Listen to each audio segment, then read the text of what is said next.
De Hélène Hanff, 14 East, 95e rue, New York.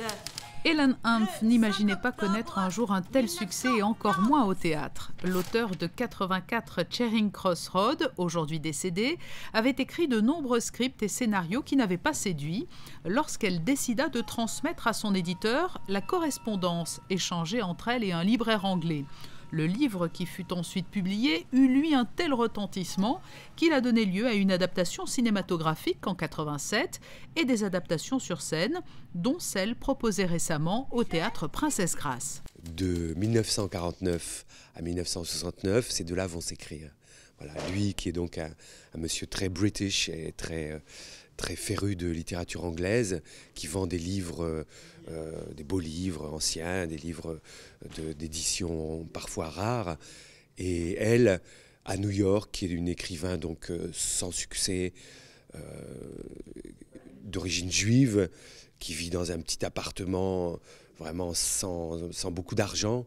Et elle tombe sur une annonce qui lui promet à des prix peu élevé, des livres anciens, et comme elle est, depuis qu'elle est toute petite, complètement mais fan de littérature anglaise, c'est son monde, son univers, donc elle tombe là-dessus, elle commence à écrire, et à partir de là, ils vont s'écrire pendant 20 ans.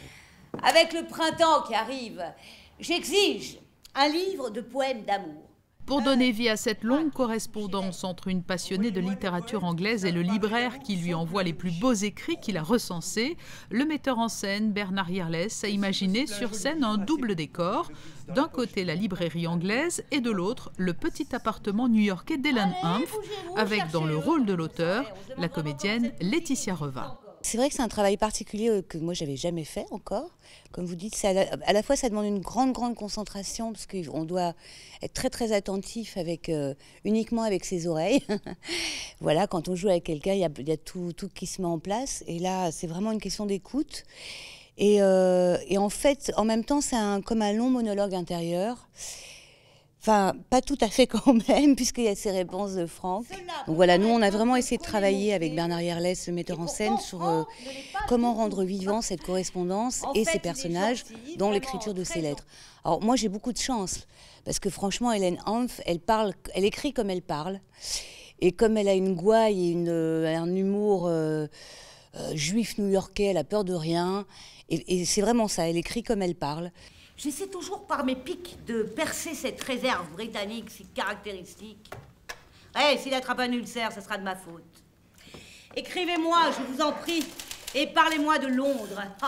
Je rêve du jour où je descendrai du train paquebot. Et pour ceux qui n'auraient pas eu la chance d'assister à cette représentation, vous pouvez toujours vous plonger dans le livre 84 Charing Cross Road, un site internet lui-même dédié pour le plus grand bonheur des lecteurs qui, par milliers à travers le monde, ont succombé eux aussi au charme de la correspondance d'Hélène Hanff.